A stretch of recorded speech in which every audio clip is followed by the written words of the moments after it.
Naked. I was like, wait, what? I wasn't specific. I didn't know you guys would just like to chill out naked like that. You know what I'm saying? I mean, I I dress do. up. I do on my Sundays when I'm off. Okay. I don't know. I just maybe that's just me, but I want to be comfortable. Dude, what? You guys don't never do that. You just like don't just lay in your bed naked and Free? then you just chill out. It just never Nah. happens. Oh, Dude, I you guys always are feel. very productive. Oh, okay. I always feel like I'm being watched. That's why I can never get too like comfortable enough to just be I butt don't give naked. a fuck. See my dick. I don't give a fuck. At this Bro. point, my dignity's fucked up as it is. So whatever. Oh man. Anyway, enough about Rudy's dick. What about you guys, man?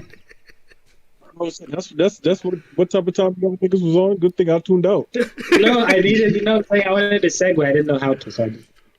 No, First of all, I didn't know yeah. why you said something about naked. I was like, wait, what were we talking about now? And then I just tried to make fun of it. Oh man. What about you, John? You had a good week? No, it's cool. Hmm? It's, oh no, yo, my fault. Yo, Are you about to cry? yo, wait, what? No, I'm with my boy Kareem. I used to work with him, I guess. So he's gonna say what's up real quick. Kareem, what's good, bro? What's up, Kings? How y'all doing? How's everything? Everything Alright, good. I can't complain. How y'all? Yeah. We're good, man. We're good. Kareem, how do you guys know each other? Oh, yeah, we know each other through guests. We used to work together and shit. You know how that is, mutual respect. Always just see each other Yeah. and stay with up. And gradually. Cool dude, man. John, real solid cat. Yeah. I agree. I second that.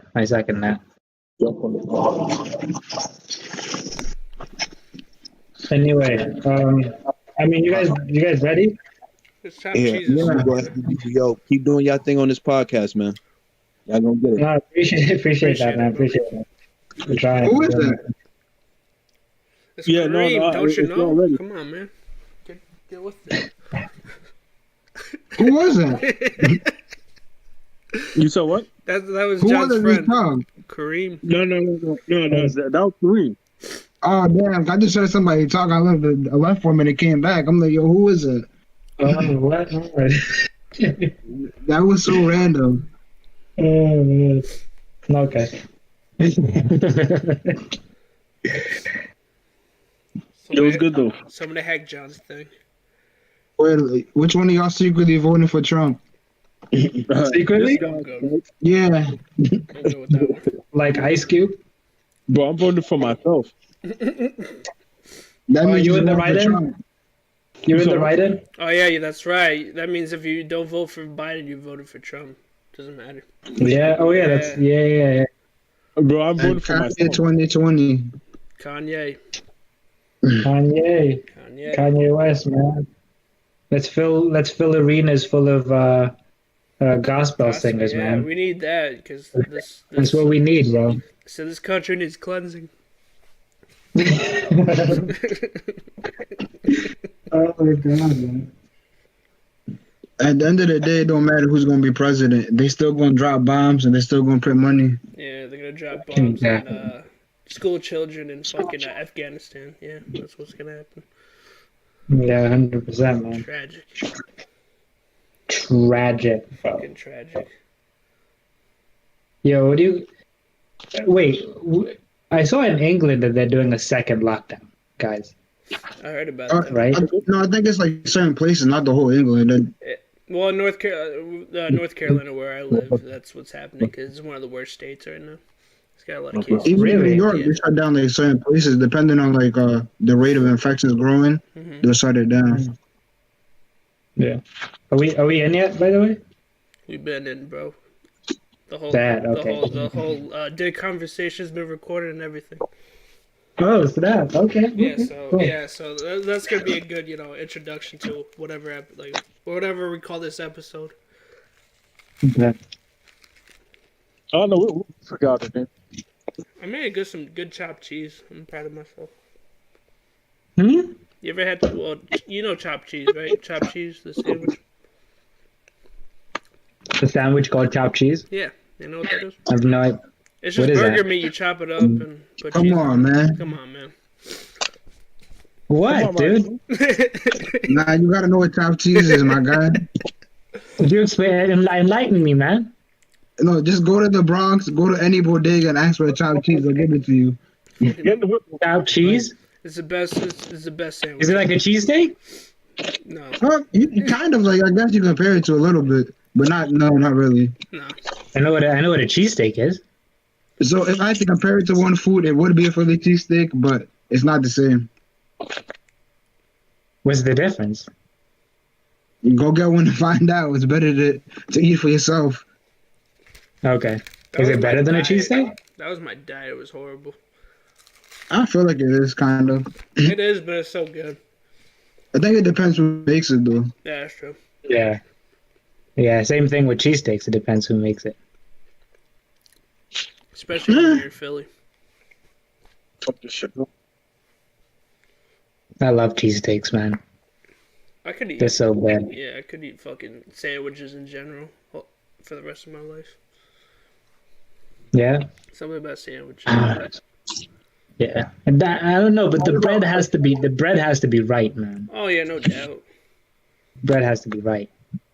So whether it's toasted or like a cold cut, the bread has to be right.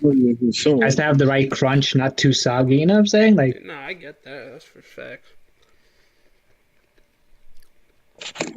But damn, why are we talking about sandwiches? Because we're enlightening people about our favorite sandwiches, duh. Nah, I didn't know that was part of the topic. wait, no, it's my fault because I don't know what chopped cheese is, and you guys think it's outrageous, but it's all good. yeah. What other? Okay, so what are the topics now? Yeah, I've been ready. yeah. Born ready. He's got to put the Yeah, so introduction. ladies and gentlemen, you already know what time it is. LVP episode 14, gang, gang, gang. I'm joined by Walter Ogindo, Rudy Aguilar, and Collins Mugodo. I don't know if I'm missing anybody. I think that's everybody, right? Looks like it's That's our- everybody. Yes, and I'm your host, John Njoga. Now, so our first topic is, right, I was talking to, I think, Walter about this. No. I think I brought it up in the last meeting, right? Is the apocalypse started right now. When we had to go back in primitive times, how fucked are we, right? And I was thinking about this the other day, watching a lion documentary. How all these animals and all these other living organisms, right, are built for what they are doing, right? Predators are built to hunt and to kill. Prey are built to mate, defend, and also are there, as prey to die. Right, and then our greatest weapon is our brain. Right, we're able to make weapons, great technology, and things like that. Yeah, and it's just funny thinking like, yo, if we did not have our brain power, bro, we would literally go extinct. Like, you know what I'm saying? Like Arnold Schwarzenegger, as brolic as he is not fucking with a bear like that, bro. Like that's tough. Yeah. Well, I mean, I think honestly, our biggest threat is actually our innovation, like our technology. We don't actually have to go back to primitive times to be fucked. That's the weird thing, right? It's like we just have to continue to build things that are more intelligent than us, and they'll eventually like just kill us off. So I think whether we go back to primitive times or we like continue to do what we're doing now, we're still like think about it. Did any of you guys watch the interview between Tristan Harris and Joe Rogan? Anybody like catch that one? No. Nah. All right, so like he was basically talking about like how what is he? He's like a design ethicist or whatever for Google, right? and he was talking about how already like these like computers and iPhones and or smartphones and everything that we have access to is designed literally to compete for our attention, right? So like eventually we're not going to be able to have the autonomy to live life. So like we're progressively going to become more and more fucked as things go forward anyway. So imagine having that same conversation 30 years into the future. You know? Like right now there's still people that like are some of us who are like survivalists and we're very, very outdoorsy. But I think more and more as we go forward, that type of person is gonna become more and more extinct. I mean, yeah. So the main question was like, how fucked are we if we get an apocalypse? Niggas can't even survive the coronavirus. So like, that apocalypse situation is out of control. And why would you even want to survive an apocalypse in the first place? Like what you about to do when you're surviving? Because like I just looked at the definition right now. There's two definitions. The first one says the complete final destruction of the world, as described in the biblical book of Revelation, or an event involving destruction or damage on an awesome or catastrophic scale. I'm not even trying to survive that anyway. So, yeah, like, and even if you survive, you're destined to die. Because exactly. Like if everything is annihilated apart from you, then yeah, because like it's just a matter of time. Worst case scenario. No, what's the worst case scenario of an apocalypse? Like, what would it cause an apocalypse right now? Yeah, I mean, but I don't actually. In fairness, that wasn't the question. The question is if we went back to primitive times. That's not an apocalypse. He used the word apocalypse. Huh? He used that word.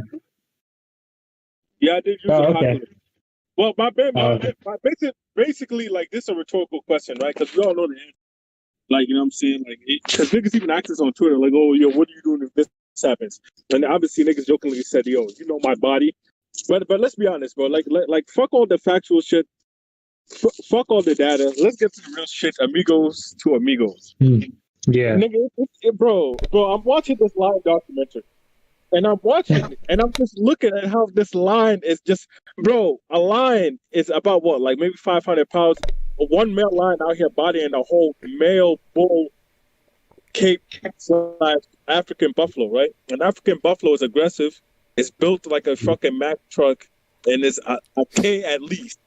I mean, like a fucking, bro, kilograms. I don't even know the measurement. I'm like, my brain was just racing, just thinking of like, yo, this line is easily taking down this buffalo, and I am like 1,000 pounds less, way less, 800 pounds less than that, and I'm just saying, yo, these fucking like I always go straight to nature and the animals when it comes to nature. Like, nigga, you can't do shit about like tsunamis and things like that.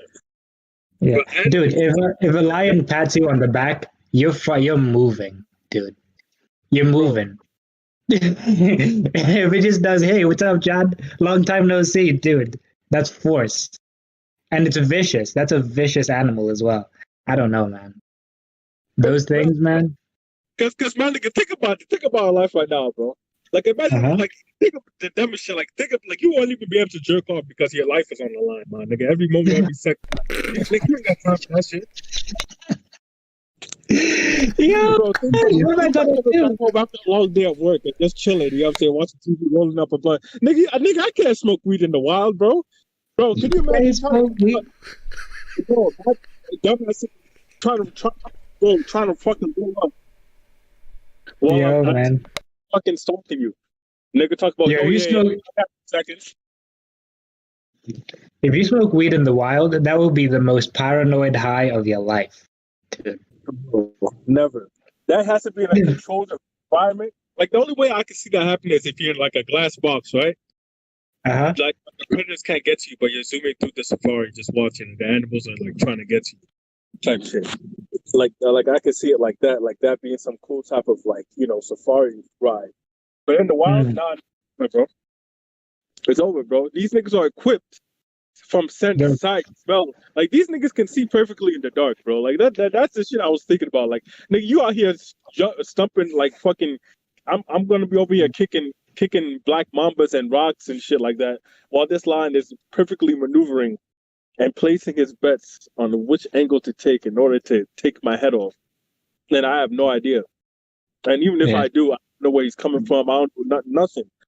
And I'm just seeing like all this naturally equipped, natural strength, natural hunting ability, all this shit. And I'm just like, wow. Like, if we did not have our brain function that we do, and our process is to think like, hey, you know what I'm saying, build this, build that, always being selfishly innovative, if that makes sense. Always pushing and being unreasonable, like, no, this ain't that. We gotta push it further. For us to be at the point where we can, tame these animals or put them in cages, right?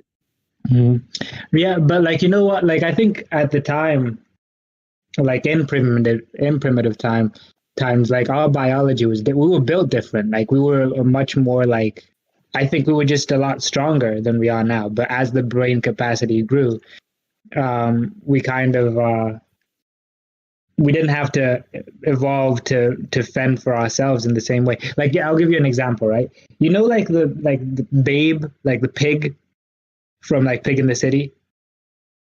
Yeah, the bald pig, whatever. You know, that and a wild boar are exactly the same animal, but raised in totally different environments.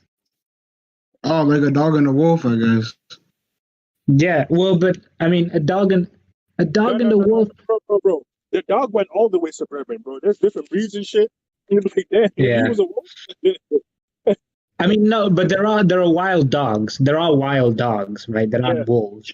They're just wild dogs. But like a pig, like pigs go through an insane transformation when they go from being like domesticated to that same exact animal if you stuck it in the wild. It grows hair, it grows a tusk. There's like so much like adaptation that goes on just based off of the environment. So I think if we were in that environment from when we were young, we would just evolve to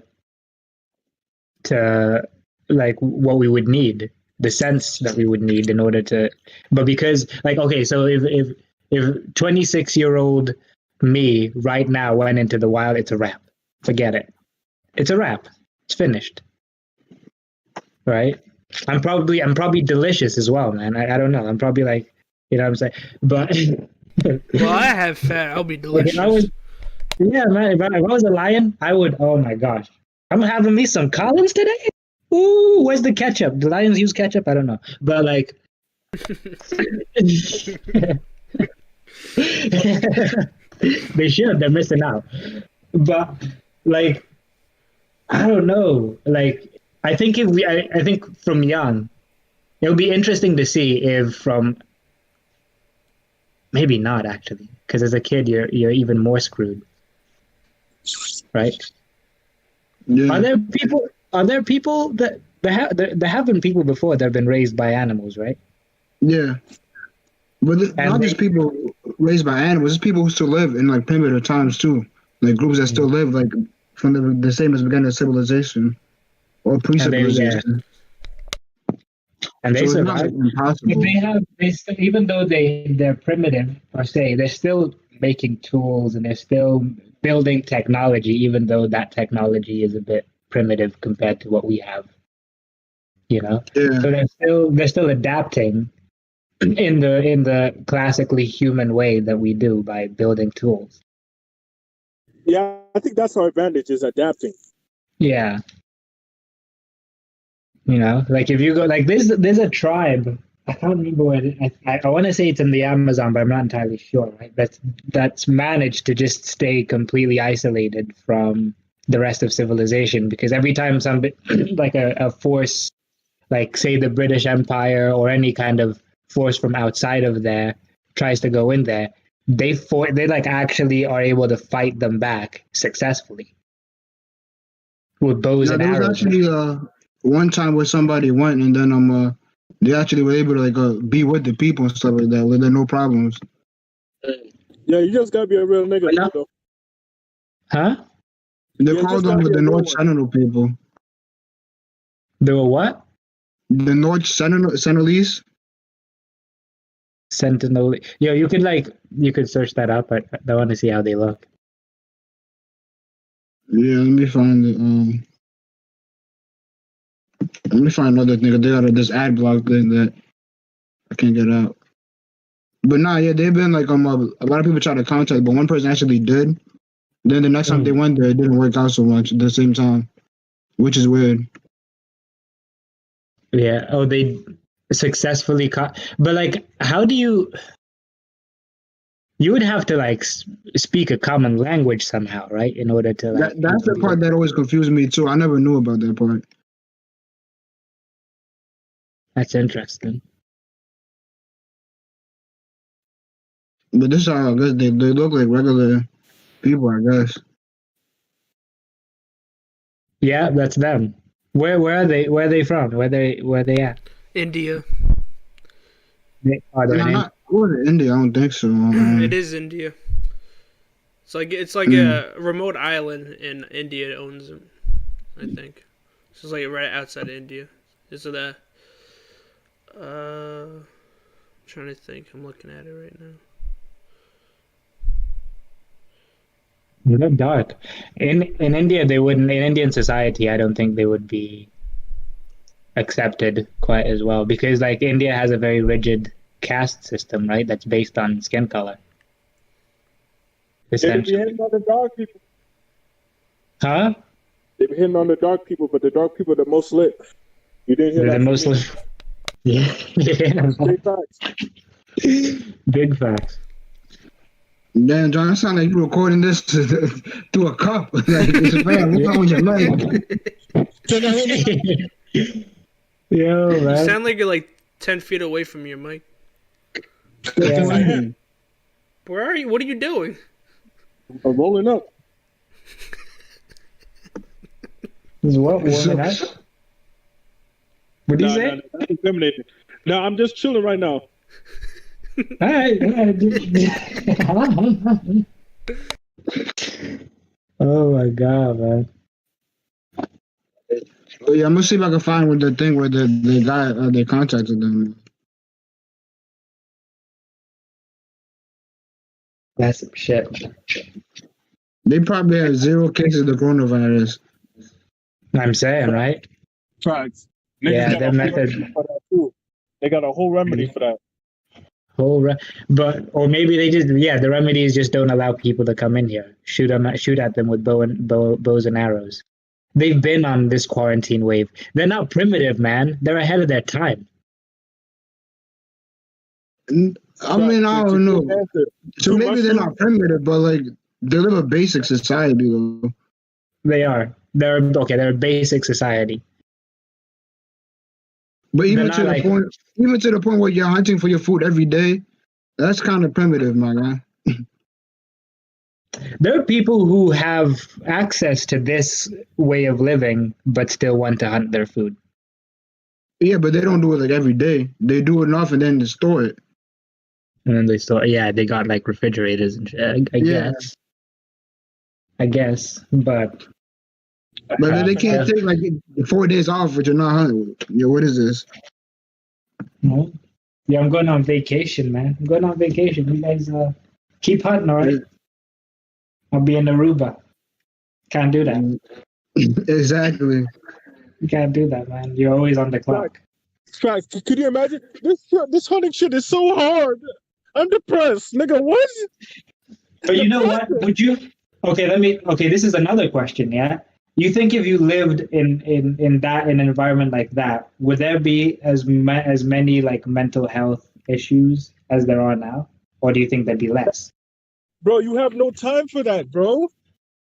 There'd be less, right? Come on, brother. Like, put it this way.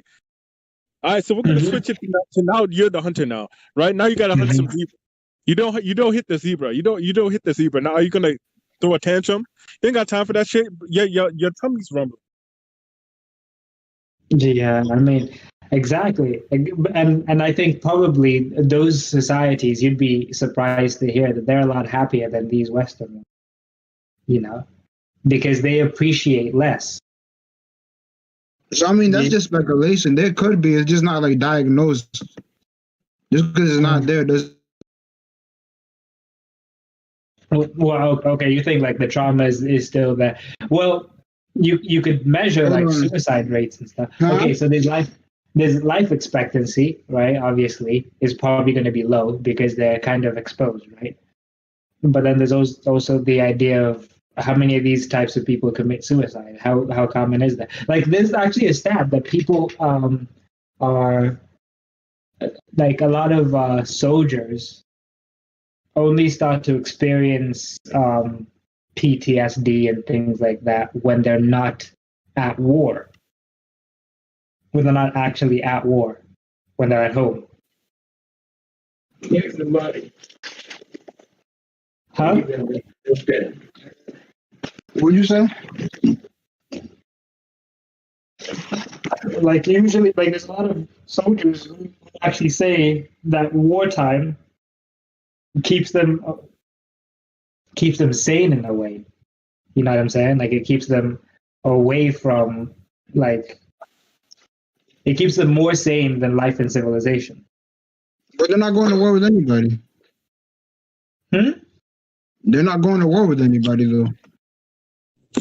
Well, what do you mean? Who are they going to war with? You said war times make them like keep them sane, which I don't agree with. But who are they going to war with?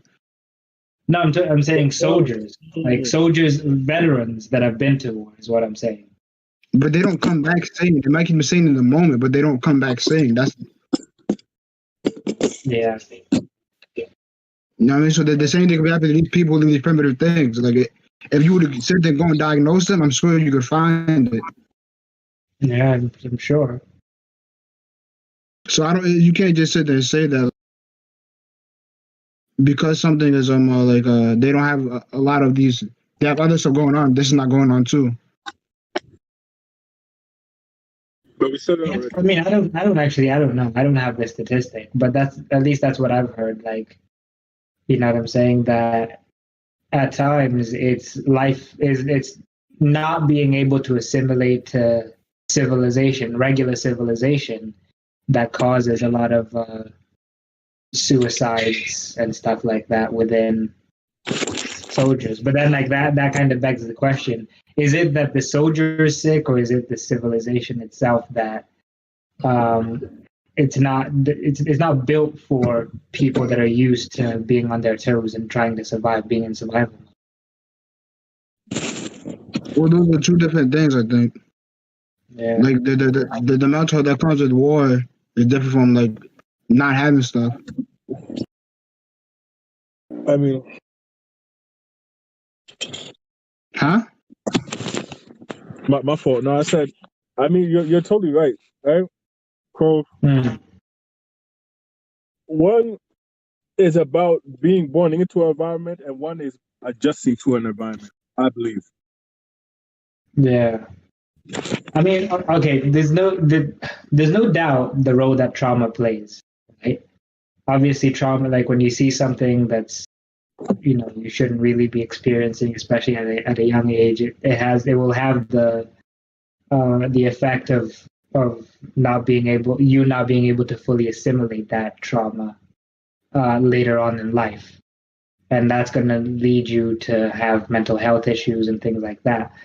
But sometimes I wonder, like, if the world was the way that it was for us, the way that it is for the rest of, like, animals, let's say a lion or something. Like, would you ever say lions have issues with PTSD and mental health and things like that? I feel like they might. It is. Yeah, I feel like it is like recorded and studied and proven that animals do feel certain type of emotions, because they also have bonds as well. Well, of course they feel emotions, yeah, but I'm saying, do they have mental illnesses? I mean, I don't know, because like you said for like the lion, I know like a lot of lions have like coalitions, right? So it might be you and your brother, or you or somebody that I'm saying, y'all niggas square up whenever other lions pull up to take over your territory, and etc. So obviously, if one of the lions dies, I mean, obviously that line is going to, obviously it's not, no emotion is going to be shown on their face, but you know, they have a way or feel sad, but I don't know if there's going to be a long post. Actually, I don't know, there might be, because I think there've been studies of certain animals having, you know, certain emotions, because certain animals bond. Right? Yeah, I know like crows apparently hold funerals for their dead, which I think is wild. I think that's so wild that crows, I don't know, like what? But apparently they feel like they can recognize each other's faces, they can recognize human faces, and they gossip. Like they talk about us. So crazy, so wild. Like you live in this world with these other animals, and you don't recognize that they actually have these complex relationships that are very much like ours. Yeah, like I'm hearing a lot that dolphins are very smart. Yeah, there's a bunch of those. Even octopuses. Octopuses they have their own language in terms of like, but their language isn't like their vocabulary isn't like, they don't make sounds. You know the way we make sounds in order to communicate with each other. They kind of just have like their color changes, like and their size changes, so you can kind of understand. Like there's a vocabulary to that you don't really understand. Yeah, no, like to be honest, like I feel like a lot of inventions, a lot of creations have been built on based off, you know, functions and functionalities and things that animals have done. Like, you know what I'm saying? So let me go into depth. You know what I'm saying? This is obviously I'm in a higher we'll say it a higher plane of, you know what I'm saying, brain elevation. So take something as a wrench. Right? What does that kind of look like to you? To me, it kind of looks like like one of those finches or one of those birds that with one of those curved mouths, right? And the wrench is used, right, to kind of twist, well, not kind of twist bolts, and things like that. And I was like, yo, I'm looking at this. I'm like, this looks exactly like one of those finches I've seen in my textbook, or, you know, a bird, or, you know, if you see a parrot with one of those, with one of their beaks. And it's just like, yo, like, was this invented based off of that, or was this, you know, just some whole different? Yeah, I mean that's the human superpower, right? The adaptability. Obviously, these animals they have those strengths, but we're the only kind of animal that can invent. We can recreate that. We can look at an animal, we can understand. Like even the way we design cars and planes, right? The fact that a plane is streamlined in that way is because that's how we've, just by observing birds, we've started to understand the mechanics of like aerodynamics and stuff like that, right? So we understand how we have to design our technology based off of what works in nature. You know, science is the human superpower. Yeah. Yeah, no, and our willingness to learn and always wanting to strive for the next best thing. No, it's just amazing when I think about it. Because like, yeah, as basic as beautiful animals are, I would never want to live that life, bro. That's a different type of lifestyle. You never know. You know, sometimes I wonder, right? Like because I think human beings, we think that somehow we have a more fulfilled life than animals. I'm not too sure, man. I'm not too sure. Like because I think personally, yeah, like a cheetah's death, right, might be way more brutal than yours, say, right? Because you know they're gonna get, I don't know, a hunt is gonna go badly and they're gonna get torn up. But until that point, the level of like freedom and wildness that you're just allowed to have as a cheetah, for example, is crazy. Like I think that would be a much more fulfilling life than what human beings have to deal with, taxes and shit. Imagine being a cheater and not having to pay taxes. Is basically what I'm saying. Yeah, no, because we gotta get off of this topic. I don't know if there's anything you guys have left.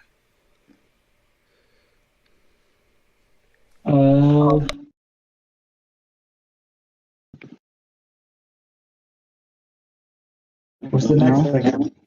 I don't have anything. All right. So, what are some of your guys' biggest inspirations in life?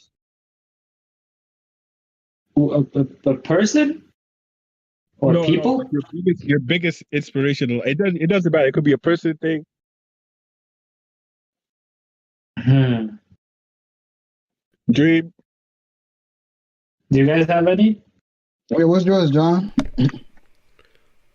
I guess mine would be like for me to be the most well-rounded individual, right? Because that's what I know. Like, you know what I'm saying? Obviously, that comes with a lot of side effects, right?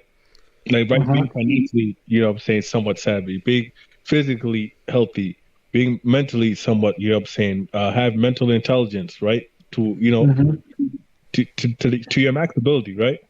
And just, you know, being able to, you know, just maximize my life is probably something that I would really like to achieve, just to see what I could achieve. But what's that's an inspiration of yours, or just a vision? I guess that's what I'm trying to get. I guess maybe inspiration. I guess it's like maybe like, you know what I'm saying, like everything that's going on with like my life right now, right? Me making like, you know, a lot of mistakes in life, right? All the mistakes I've like made, or, you know, things that have happened, right? You know, I kind of, you know, think about those things sometimes, right? When I'm by myself, right? So I kind of use those as, you know, it's like, hey man, you know what I'm saying? Like, yeah, you may not have it now, but maybe in the future, become the best version of yourself and see how life is from there. Yeah, exactly.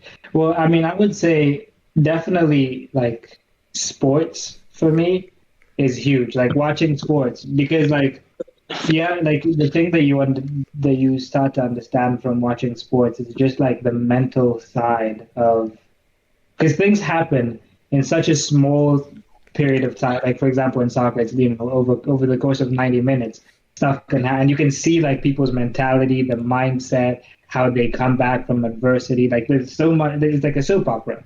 So for me, I kind of I noticed that a lot of the things that the character building lessons that I learned in my life have to do with what I've seen some athlete do. You know what I'm saying? But in like a game in a game setting. So like I think sports inspire me more than anything else. I mean, yeah, I guess mine's kind of similar with John, where you talk about like past failures fueling what you want to go through now. So somewhat with sports, but not really, because like I don't know, most of the people you look up to, like once you find out like they're different later on or whatever, like the only person I feel like that ain't switched up was like LeBron James. Like, he stayed like the stride. That's the one actor I've seen where it's like he's about everything he's talking about. He's not just talking. But like overall, probably like I guess like your parents and stuff, like the people that instill the values in you in the first place. Yeah. Well, I mean, okay, I guess from like a values and a meaning of life perspective, I get it. But like I think the thing that I gain inspiration from in sports is more the discipline side of things. Like the commitment and the discipline, right? To continue to have like a winning mentality, a winning vision, and things like that. All of these lessons that these athletes kind of show you. But yeah, I mean, I guess in terms of values, I read a lot. I read a lot of books and autobiographies. Like I just finished Nelson Mandela. You know, like different people like that just people looked up to, and you wondered why. And it's it's these sets of principles that they had throughout life, and how they navigated. You know. I mean, yeah, but like, so some of these sports players, like, they could be like disciplined in their certain field, but like everywhere else, they're not disciplined.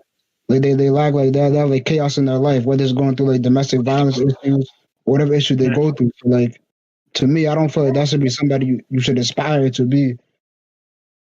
I mean, I get that, but I think everybody is kind of like a double-edged sword in a way. Like I always think, like for example, a lot of like if you take somebody like Mike Tyson, right, a boxer, world class boxer. If he wasn't boxing, dude, if he wasn't channeling all of his energy into boxing, he would probably like be like some sort like a murderer or something. Like he would do something crazy with. So like somebody who has that temperament, right, being able to focus fully, like recognize that and just redirect it in a way that's actually beneficial and helpful and entertaining for other people. I think that's super. I mean, I don't think you necessarily have to adore and look up to your. I don't believe in idol worship, right? Whether it's somebody like so like whenever I see somebody, I always expect them to have flaws and be imperfect, right? There's not a single person in the world that isn't that's perfect. No, I understand, but like there's a difference between like being perfect and like walking the line, then pretending you're not. Like Mike Tyson, probably for the most part, he's been who he is, right? So and now at this point, he knows those things are foolish, and he speaks against that, and he talks about it. So people idolize him. He always brings himself down. So that's how you could look at Mike Tyson and say, "Yo, I idolize him because all through he went through, he was able to find the mellow." So that's not like a bad example. I don't say it to be perfect, but like you can't be like not inconsistent, but hypocritical, basically. Yeah, I mean, okay, so when athletes, okay, so I don't really look up to athletes in terms of like what they do outside. I mean, there's a few of them. Like for example, what Marcus Rashford is doing now, feeding kids and during COVID and stuff like that. It's fantastic, and I love seeing that. I love seeing athletes doing charity work. I don't expect that from them, but I want to see something within them that adds something to me. Like I don't necessarily need them to be perfect human beings, right? Because nobody is. But what they do well, I can still gain inspiration from. I don't have to take them to be everything a person should be. They're not mystics. Yeah, I understand it, but some of these dudes be wild, and that's why I just said that. Like with athletes, it's tricky. It is tricky. Like okay, so a good example is John Jones. You guys know John Jones, right? Yeah. Right. His life outside of fighting is pretty chaotic. Or even Lamar Odom, he's got 2 championship rings, but he also gets stuck into the brothels in Vegas and things like that, right? So, like, you kind of just have to see it for what it is, and be able to view the sports thing as the sports thing and the personal life as separate. And I think that's the tough thing, especially for young people, to be able to make that distinction and to separate those two. Like somebody can be a good athlete, but not necessarily the best role model. Yeah, but that's what they promote them as. That's why I'm saying to look at them and that isn't what you call it a good thing. Because like I'm sure they'll promote Aaron Hernandez as someone to look up to, but he bodied 2 people in the season. So like, yeah, there you go. There you go. Yeah, but like that doesn't really take away from his body of work in terms of what you like about him. Like I'll give you an example. I mean, right? It does. You don't see people walking around with his jersey anymore. Well, of course, but you can still appreciate what he did on the pitch. Like I'll give you an example, right? There was one time I saw this painting of a house. It was like a really really good painting, right? And I saw it, and at first I didn't know who painted it, but I really really appreciated the painting, right? And then somebody revealed to me that the person who painted that picture was Adolf Hitler. Doesn't make the painting any less beautiful. I still appreciated it. Would I hang it up in my house? Probably not, with the knowledge that it was it was Adolf Hitler that painted it, but you could still like appreciate it, and you could still like if you're a painter, you might still decide to study a painting by Adolf Hitler to take some pointers or something like that, you know. But you do it with some distance from the person because you know you don't have to like then walk around with a swastika everywhere. Yeah. I mean, but that's my whole thing. It's like because as well, athletes they get into sports partly because they find sports to be like a kind of therapy for them, right? So like there's all of these kind of you can get distracted within life and all sorts of things can go on in your life, but then you're able to kind of go to this thing that you love and you've done for your entire life, and it kind of takes you away from the trouble inside in your life. And like some of the best players, whether of any sport really, come from really tough environments, right? And could have easily been like criminals, really bad people mixing in with the wrong crowd, this, that, and the other. But they decide like the level of commitment that it takes to even take up a sport, right? It just shows somebody that's very, very that has the ability to fully commit themselves to something and to working within a team. And I don't know. I just think I learn so much from people that make those kinds of sacrifices, even if it is just a game at the end of the day. You know, That is big facts. Well, also at the end of the day, there is something that's in the Constitution that looks like it's disintegrating year and after year. It is What is that? freedom of speech. Do you guys think freedom of speech is dead or is dying? I don't think so. I think that's all blown out of proportion. Yeah. I think honestly, that depends on what part of the internet you're in. Because I've also started to recognize that we all use the internet, but we all have very, very different internet, right?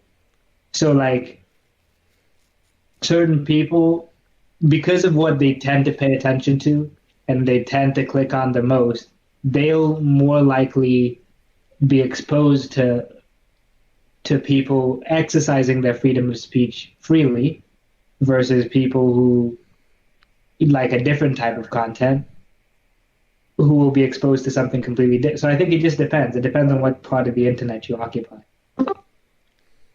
So I mean, even with that, I don't think so, because those people that that say their freedom of speech are taken away have big platforms on the internet, places to go to speak what they want. A lot of the times it's just that the reaction to what they're saying people don't like. Then they try to say some freedom of speech is under attack.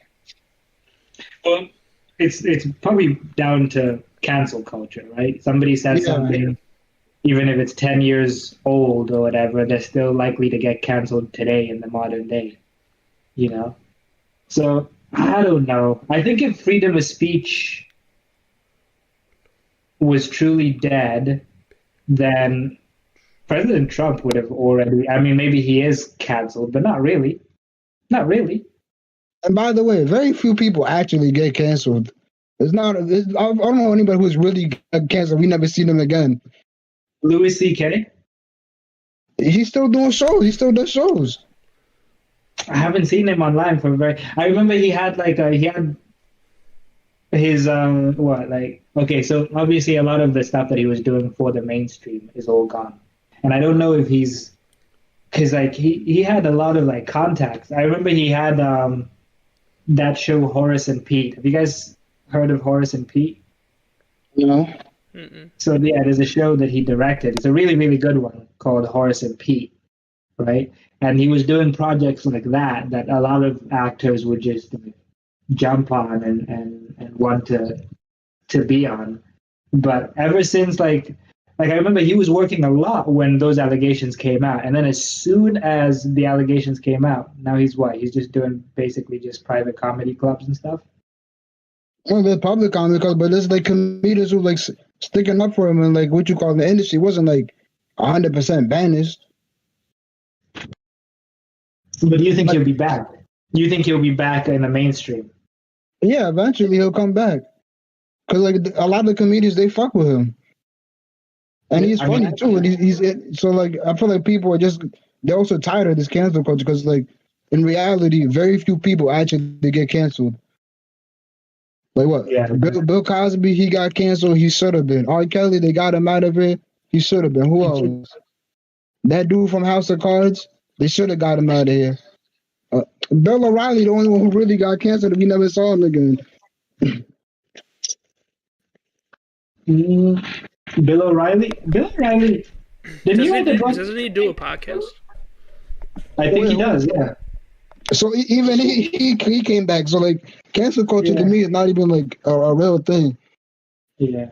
I think actually the trend is like when somebody does get canceled, more of his supporters are more likely to like gravitate towards whatever platform he decides to make. Again, like it has the opposite effect to what people want it to, right? So you cancel somebody, and instead of people paying less attention to the person that you've canceled, they pay more attention to him. Same thing happened to Wiley with the whole anti-Semitism thing. You know, like I had never really paid attention to Wiley at all until the idea that he was anti-Semitic came out.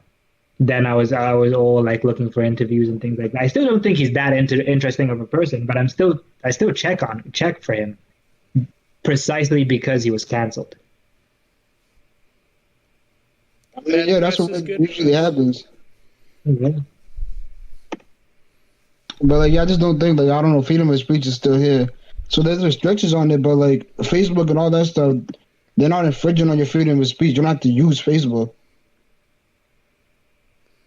Yeah, I think the biggest thing that's a danger to us though is too much information. We have too much access, not just information, but instant pleasure, gratification, everything that we want via the internet.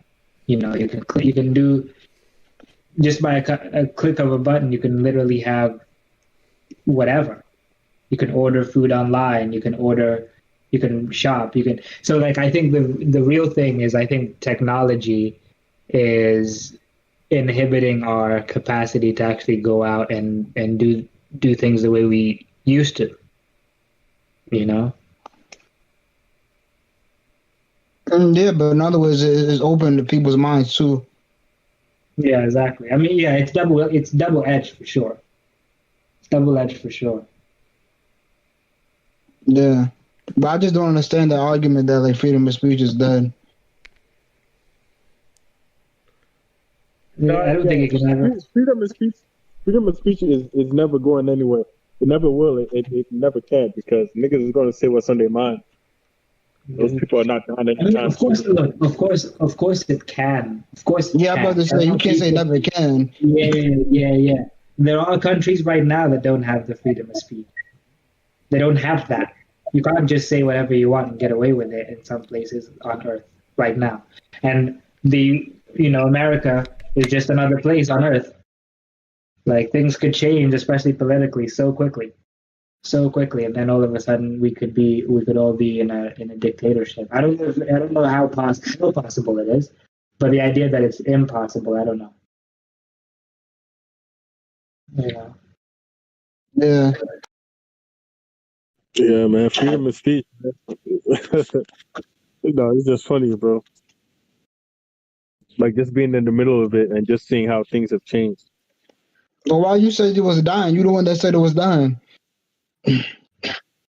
Oh no, I was just posing the question. The reason why I probably said it like that is because I feel like, obviously, with cancel culture and like a lot of like sensitivity on the internet, obviously, like I guess some of it is rightfully so, right?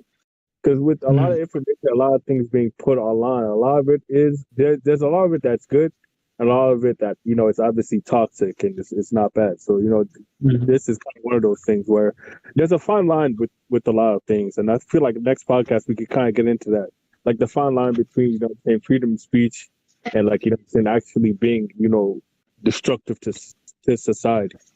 So do that now. We're just in the same conversation. I mean, but there is also okay. So, like, I think actually the opposite of the restriction of freedom of speech is happening. I think right now we're actually in the middle of like an information war, right? A propaganda war, essentially, right? Where nobody actually knows 100% what's real online, right? There's so much misinformation, and it's very, very difficult to detect what's real and what's not, right? Because once upon a time, you would need there were journalists and broadcasting stations, and they were like, in order for you to actually have a voice that reaches out to so many people, you needed to go through these gatekeepers. And obviously that there's good and bad in that, right? The good is that more of us have an opportunity to express ourselves online. The bad is because there's no vetting system, that like it's so open-ended, like it means that like we can't actually rely on everything we see online. Like for example, we know, for example, I think for a fact, right, that Russia actually was involved heavily in the 2016 presidential election. Yeah. Right? Through propaganda and stuff like that. And it flew completely under the radar. Until the election was over, that flew completely under the radar. And Russia is apparently the strongest propaganda machine on Earth. On Earth, right? So like that's freedom of speech, but that's freedom of speech used weaponized to manipulate people. Well, that's not freedom of speech because the Russian government has no freedom of speech under the U.S. jurisdiction. But also, even the part with information, I don't think that we're at that point yet because you could find out what's true or not. People are just too lazy to actually do that. They just go with the point that picks their side, and that's it. They find that one source, that's the source they're going to use. Well, exactly. But that's people, right? Now, it would take extra effort on your part or on my part in order to actually do the work. Which means like, it would take some though. It would take a conscious effort though. Whether it's little or not, like you would have to actually be determined to look for the truth in the first place. But we know just from being in this world that people don't really like this is a confirmation bias society. And the internet is built in a way to show you more of what you tend to look for. And it's easy. That's the TV's fault. I don't think it's the internet. The internet kind of like expanded it, but that's the TV's fault in terms of like having actually two sources where you can go to only see one type of news, where there's only one type of thing. Okay, that's the TV. That's news, calling themselves journalists. No, that's the flaw of the TV, yes. But also the internet. I'm saying the internet. I'm not even saying the TV. The internet. The things that are on your feed on Facebook are things that are carefully curated by Facebook to get you to click on them. Yeah, right? But I'm saying like that confirmation bias was there before the internet, like before it was popular. That confirmation bias was there before the internet. Of course, but I think it's been exacerbated by the internet. It's not gotten better. Now, obviously, there's more access to all of the information of the world, right? But just because there's more access doesn't mean that each individual human being is looking for that. Like I can remember being young, right? And have you ever gone down the rabbit hole of conspiracy theories on the internet? And when you go down that rabbit hole, after a while, your YouTube feed starts to take a certain shape.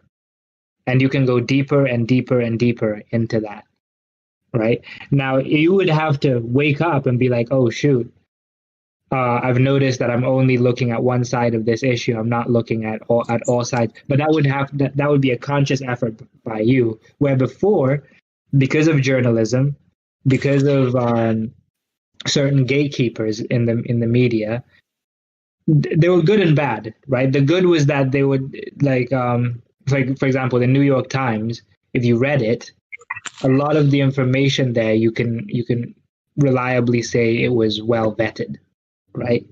Once upon a time, right? That information, it was well vetted, and whatever you were reading there was or had some semblance of truth. You can actually trust it, right? There's journalistic integrity. Now, anybody can put anything online, and if you're looking for that kind of thing, that kind of content, you can find it. Like think about like what's going on with that group QAnon. You guys know QAnon? Yeah. Right? Like this is a group that formed on Facebook, I think, right? On Facebook, that's just based off of like, it's basically pro-Trump propaganda, and you know, people are just fully buying into this stuff, and you know, movements are being created of people that think alike and express the same opinions, and these groups they just form pretty quickly on Facebook and on social media all the time. You know, there's also like I think there's certain countries where and this is actually I found this out because of watching that interview with Joe Rogan and Tristan Harris, that apparently there are some countries, right, where all of the rest of the internet apart from Facebook you would have to pay for, right? So Facebook was the internet, that's the free thing that you got, and then everything else you would have to pay for. So just imagine that, right? You guys have been on Facebook before. You guys know that your feed, for example, is just curated to get you to spend as much time on there as possible. And the only way you're going to spend as much time on there as possible is if you get the type of stuff that you tend to pay the most attention to, right? Like, for example, if you're somebody that is pro-life, right? They're going to give you pro-life content. They're not going to give you, oh, here's another argument over here that contradicts what you say, but it's interesting. Here, have a look at it. What do you think about it? Right? The internet doesn't challenge you. It gives you more of what you want. You have to challenge yourself to use the internet in a way that that shows you a different perspective. Yeah, but you could make the argument for like everything else before that. Before you could watch like Fox News or CNN or NBC. You could watch it, read the New York Post and New York Times. So that was always happening. That was my point. I mean, yeah, that was always happening. But my point is that it's getting worse, and it will get even worse. Like the abundance of information isn't fully just a good thing. You know, yeah. Because of the algorithms, because of how the algorithms are designed.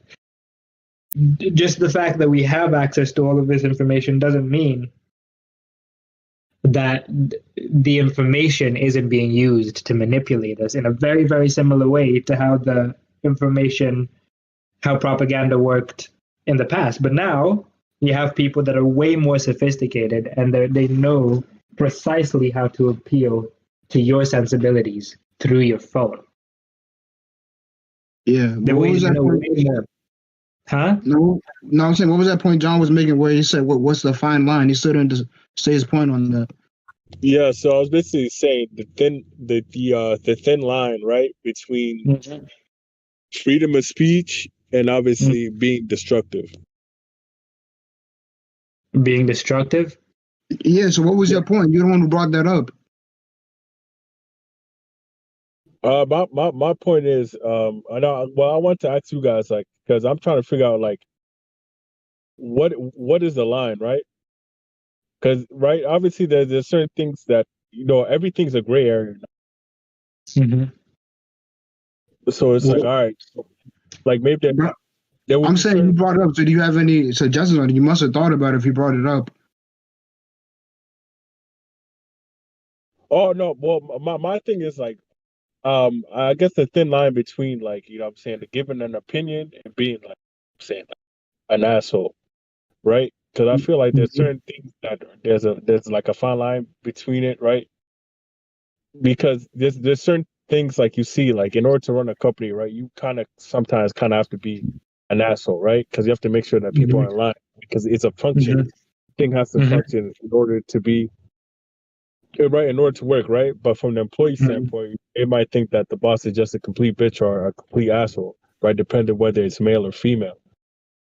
And I think that the thin line has to do with like a lack of understanding, right? The thin line between between that line is lack of understanding, or I guess maybe a personal issue, or like say maybe some trauma that you haven't dealt with, right? Because there's certain people that are more brash and can don't hold their tongue. There's some people that are more docile, or are more nicer with their tones and the way they speak to people and things like that. And then, certain people come up a certain way, and I'm learning now, listening to different people on different platforms, right? It's just they may not be mean, but they're coming off a certain type of way with either their tone, the vulgarity, or whatever. They may think they're just being passionate, or just passionate. We're just having a conversation. You know what I'm saying? And it might, be something completely different, right?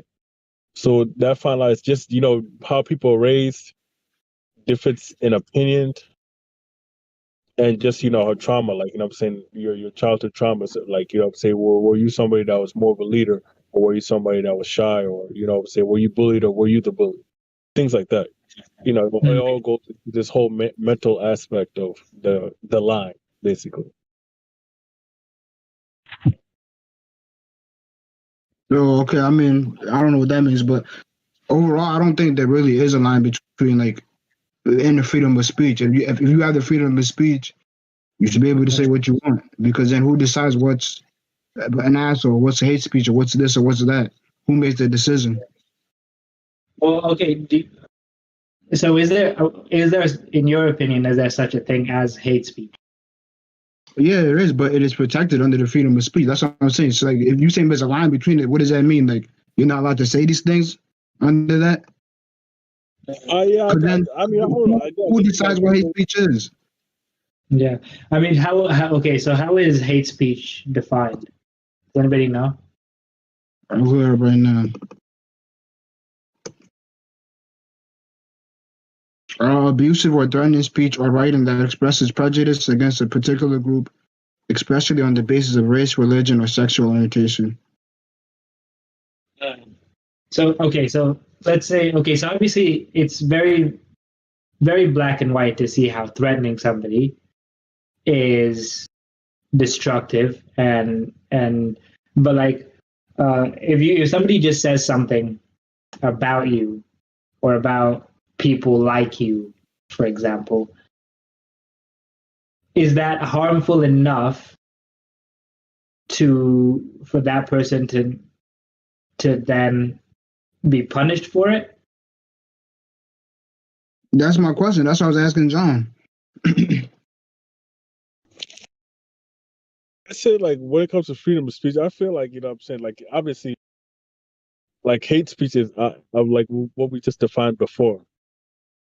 Like, what I'm saying, anybody that's talking about, right, and any like crazy racist speech, any radical speech, then yeah. But like when it comes to like an opinion, like, what I'm saying, like when it comes to like difference in political party, difference in policies and things like that, like, or difference in religion. But what if you have extreme political views and you express those extreme political views? Right? If you're saying there's a line, where are you drawing the line at? Yeah, where's the line drawn?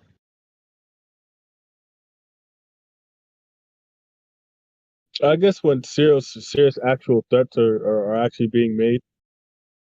Because I know a lot of people like express themselves like, oh, fuck this dude, or like, kill Trump or end this dude, but they may not be as serious as their tweet or post might portray. So what's serious? The person who knows more words and uses more words, or the actual intent? How do you know if it's serious or not? Yeah, I mean, I think any threat has to be taken seriously, whether it's meant as a joke or not.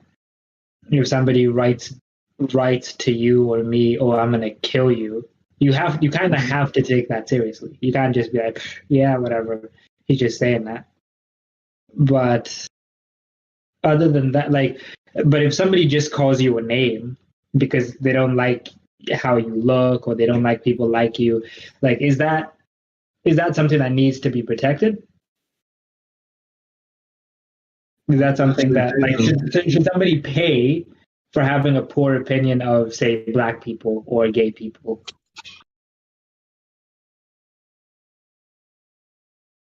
Mm-hmm. Should they pay? Yeah, I'm saying no, because I said, like, if it's freedom of speech, it's freedom of speech. Who makes these decisions once you make a line in the sand? Yeah. I mean, I agree, but it's interesting, right? Because it's that kind of thing of like, oh, you may not agree, or I may not agree with what you have to say, but I'm willing to defend to the death your right to say it. Because, like, as soon as I stop you from saying what you want to say, it's only a matter of time before somebody can do the same thing to me, and then that's when our society completely breaks down because we can't have conversations. Right? Yeah. We have to resort to violence at that point. Yeah, that's why I was saying that line in the sand thing. I'm like, oh, I can't agree with it. But anyway, how long's that been? Like an hour? Is that 2 hours? I don't think so. We started a little late, but yeah, probably. Hour 14. Hour. It was about to be an hour 15. An hour 15? Mm-hmm. Okay. I mean, are there any more topics? Yeah. I guess we could round it out with getting into a little bit of toxic masculinity. Masculinity. I can't say words right now. But yeah, toxic masculinity. There's been big debate on whether whether it's being overused or the term is being overused, or whether it's something that needs to be replaced. So, like, back to that fine line, that fine line shit that I was talking about earlier. Fine line.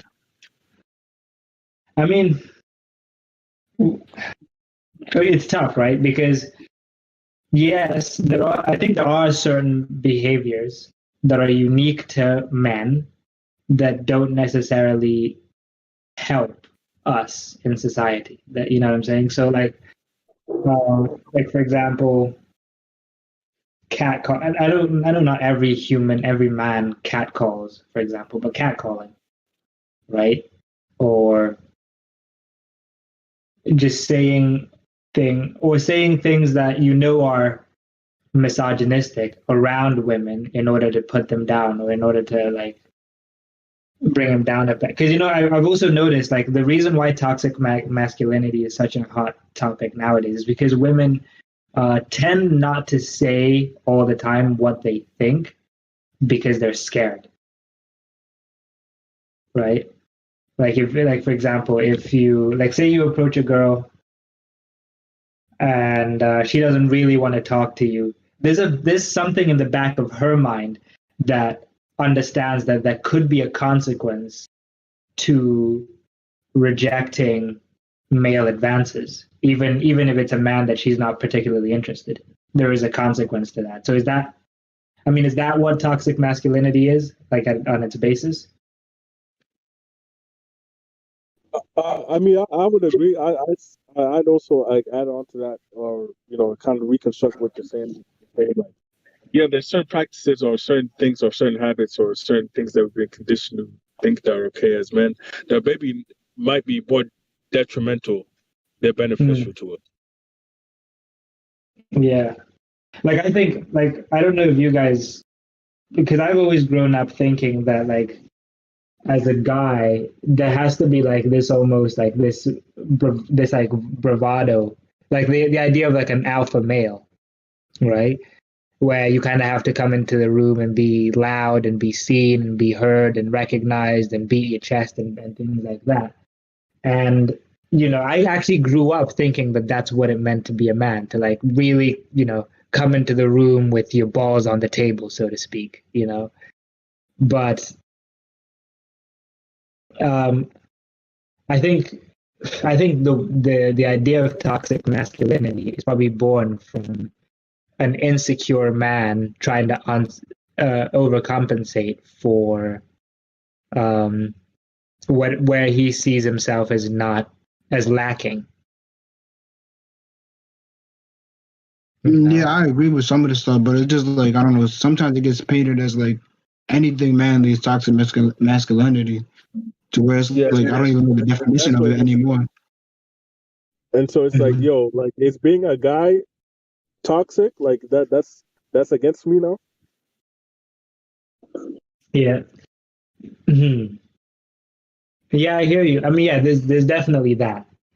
There is definitely like, as with anything, there's definitely a place where people kind of can take it overboard. But like I've got a sister, and like she's kind of explained this to me, and I understand um like I'm just very careful nowadays to because there was a time whenever I heard the phrase toxic masculinity, it would make me barf in my mouth a little bit because I'm like, what are you saying?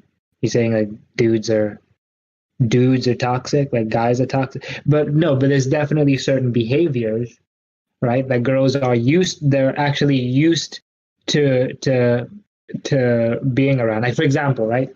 If a girl like there's talk about building women only gyms. Why is there talk about building women only gyms? Because women, a lot of times, don't feel 100% comfortable going into a gym and working out in peace. Or if you go to any of like some of these Reddit, like there's like this Reddit thing where they ask the question to women, what would you do if in a world with no men? Like what would be the first thing that you do in a world where no men existed? Right? And some of the answers are like, I'd go for a jog. I'd go Yeah, out for a jog. I saw that was like the most basic stuff. Just basic stuff that we just do. We like as a guy, you never have to think about like or wear what I want. Wear what I want. Like I can wear what I want now. I can go out if I don't want to wear a shirt outside. I don't have to wear a shirt outside. And I know I'm not going to be harassed. Maybe I might get a few strange looks, but that's cool. That's calm, right? But with women, they have to make certain calculations because of the nature of how men are. Not all of us, obviously, but certainly enough of us that a lot of them are experiencing this. Mm-hmm. So I think that's where the idea of toxic masculinity comes from. Like the idea that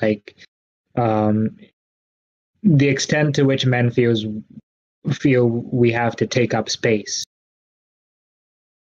and impose ourselves everywhere. Yeah, just the way sometimes it's talked about, like on social media, just the things that make no sense. They bring it up and I'll just be like, "Yo, fam, what are you talking about?"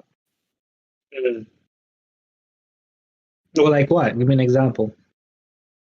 Like for example, I seen like what you call it like when all these black celebrities come out and vote for Trump, you'll see like, oh, that's where they want to be because they want the thing like the white supremacy, like Trump, that male patriarchy. And I'm like, yo, fam, that's one person voting for this dude. What are you talking about? Like it be things like that where it's just like they attach other stuff to things that make no sense at all, or they apply it like as one umbrella. Yeah, but I've always noticed that that it's usually people that are on the fringes of these different groups that are the loudest on social media. So like whenever I see comments like that, I can usually put them in a part of my brain where I think, actually, no, this is probably the minority, but I'm seeing it more because it's probably more retweeted. There's more outrage around stupid comments or comments that are perceived to be a little bit stupid or out there, right? Where like if a sensible comment is not going to be retweeted over and over again because it's not controversial, So like, even like another example, right? Ice Cube was on some show, it was some women's show. I don't know what it was. It had like Vivica A. Fox, all these different people. Foxo. Yeah. So then they was asking him, like, why he didn't have nothing for black women, whatever. And then I forgot his answer. But then he was like, "Well, what would you want to put in there?" They was like, oh no, you have to do it. So he's like, I'll write it down. What do you want? And they wouldn't say it. They was like, oh no, it's your plan, so you have to do it. And he's like, yo, fam, this is why. I'm asking you what you want, but you're not even gonna help. And then people were saying his answer was toxic masculinity. Well, I mean, those people would be wrong, right? Exactly. Simple and clear. Those people would be wrong because if he's in trying to engage you in a conversation and you're not having it because you're committed to the idea that he's the villain, that's on you. That's on you. And I think those guys are, whoever's saying that is wrong. I mean, I haven't seen the interview. I would have to see some context, but just based off of what you've decided, you've described, I think it's wrong. I think they're wrong. To be looking at it that way. Yeah, it just I think it just put on like too much stuff instead of like the actual nuances of what you were explaining before. Because that's how I first learned about it too. I was like, okay, that's cool. Mm-hmm. Because the same thing happens whenever there's a movement that forms. That same exact trend happens. It happened with Black Lives Matter.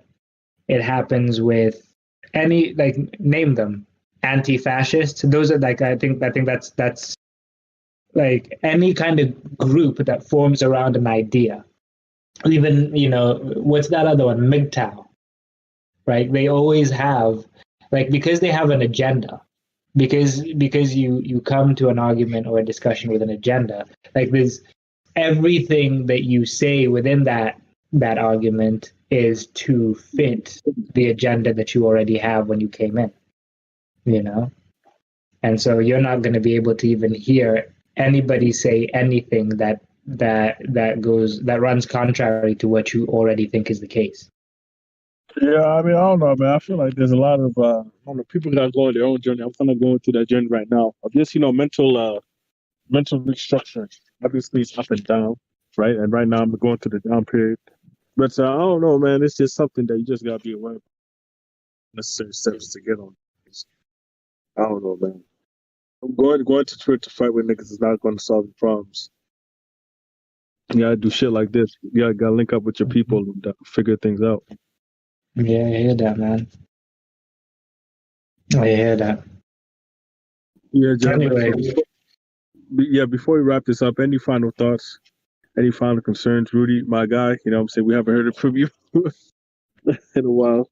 Want to make sure that you're still kicking and breathing. You still here? He dropped dead.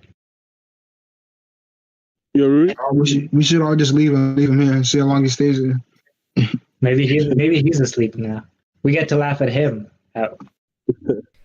Yo, my mic was off the whole time. I'm sorry. Rudy. Oh man. Anyway, yeah. Any final thoughts, Rudy? About the subject or just the whole podcast in general? Whatever. Your final thoughts. Subscribe to the Lucrative Vision podcast. Fuck with us. Fuck with your boy. All that shit. All that shit. All right. Cool. Connect. Yeah, man. Yeah, make sure you like, comment, subscribe, all that. It's only gonna get better from here. I know things are not the best right now. But, just be here before we go up and we get bougie on y'all. Yeah. Yeah. Peace. All right, so good show today. Peace. Yeah, right, man. Much love.